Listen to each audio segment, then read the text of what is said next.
Nagkakainitan na ngayon ang Pangulo ng Iran at pinuno ng Iran Islamic Revolutionary Guard Corps dahil ayaw nang sundin ng militar ang mga utos ng Pangulo, kung saan muli na namang naglunsad ng missile strike ang militar at tinamaan nito ang kabahayan at pasilidad sa Israel. Kaya't bilang ganti, ang Israel ay naglunsad naman ng matinding airstrike mula umaga hanggang gabi. Inilunsad naman ng Iran ang kanilang kampanya na armasan ang mga sibilyan upang labanan ng mga sundalong Amerikano na lulusob sa Iran, habang nababahala naman ang Yemen dahil sa pagsali ng grupong Houthi sa giyera dahil posibleng bobombahin na naman ng Israel at Amerika ang kanilang bansa. Pero ayon sa Houthi ay hindi sila takot at patuloy silang aatake. Oh wow!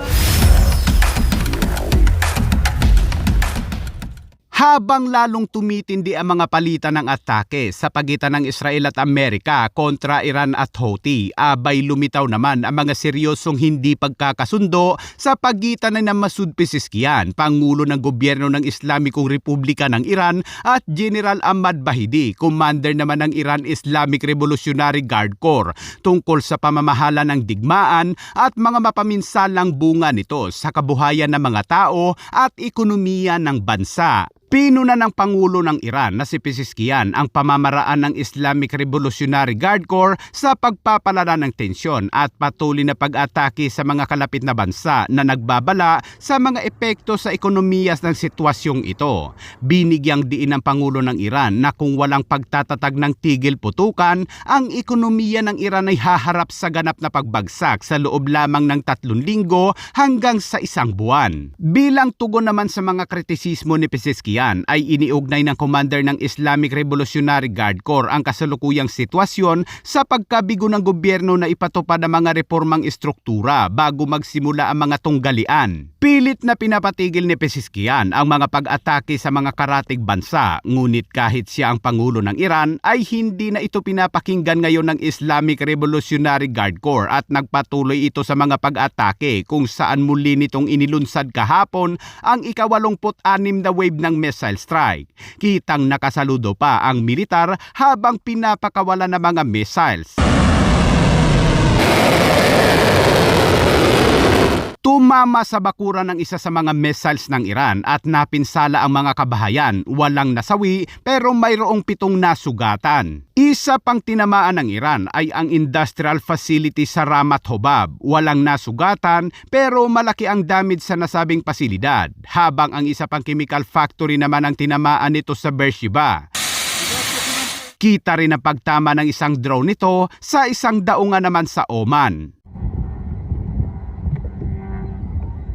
At dahil sa mga ataking yan, 11:00 ng tanghali kahapon ay sinimulan na naman ng Israeli Air Force na maglunsad ng wave strike sa Iran. Kabilang sa mga tinarget ay ang Parchin Military Complex sa Northern Tehran at isa pang military facilities ng Iran sa Tehran na ayon pa sa mga residente ay makailang beses na umano itong balik-balikan ng Israel at Amerika at patuloy na binobomba, pero hindi nila malaman kung ano nga ba ang meron sa lugar. Sa pool din ang Dilam Port sa Bushehr at isa pang headquarters ng Basid sa Kara. Pagsapit ng gabi ay nagpatuloy pa rin ang mga pag-atake ng Israel sa Iran at kasama na nito ang US Air Force. Ayon sa inilabas na mga footage ng Iran International ay muling ipinaranas na magkasanib na puwersa ang devastating strike.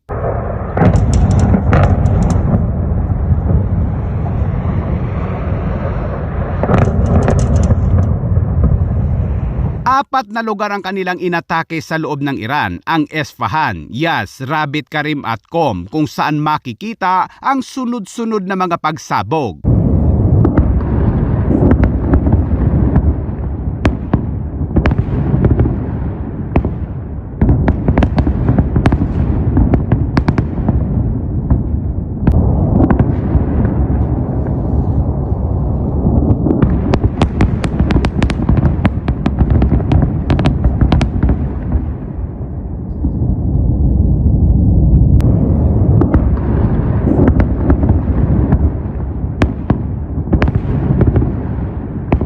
Dahil nakakapaglunsad pa rin ng mga drone at missiles ang Iran, ang Israel at Amerika ay patuloy ang isinasagawang mapping na naman sa buong Iran upang malaman ang mga lokasyon kung saan itinatago o saan inilulunsad ang mga missiles. At bukas ay maglalabas tayo ng update tungkol dyan kapag nakuha na natin ang mga detalye. Samantala, dumating na sa area of operation ang 31st Marine Expeditionary Unit sakay ng USS Tripoli. Ang puwersa ay kabilang sa mga lulusob sa Iran para sa kanilang ground operation. Hindi pa malaman kung kailan ang boots on the ground pero patuloy na pinagpaplanuhan ng IDF at CENTCOM ang nasabing operasyon kung saan nasa Israel na si Admiral Brad Cooper ng US Central Command upang personal na makipag-usap kay IDF Chief General Eyal Zamir.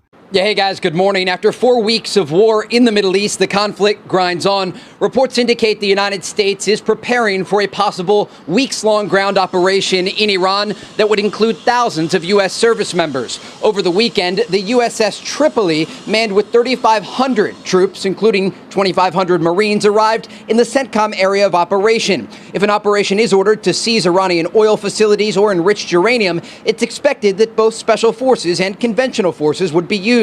Inihayag naman ng Iran state media na handa na ang mga militar at mga sibilyan na depensahan ng mga isla laban sa ground forces ng Amerika. Ito ay kasunod ang inilunsad ng Iran na isang kampanya na tinatawag nilang Janfada na nangangahulugang sacrificing life o pagsasakripisyo ng buhay ng sibilyan. Layo ng kampanya na mag-recruit ng mga voluntaryo upang labanan ang puwersa ng Amerika sa gitna ng mga ulat ng posibleng pagsalakay sa lupa. Nananawagan ng Islamic Revolutionary Guard Corps sa mga mamamayan na maghanda upang ipagtanggol ang teritoryo ng Iran. Ipinahiwatig din ng rehimen ang isang bagong direktiba na inilabas ng mga puwersang militar at seguridad bilang paghahanda sa isang potensyal na operasyon sa lupa ng Amerika at kabilang sa mga key points, mga unit na inutusan na protektahan ang mga sensitibong lugar at maghanda sa mga pambansang pag-deploy, mga puwersang otorisado na kumilos ng mag-isa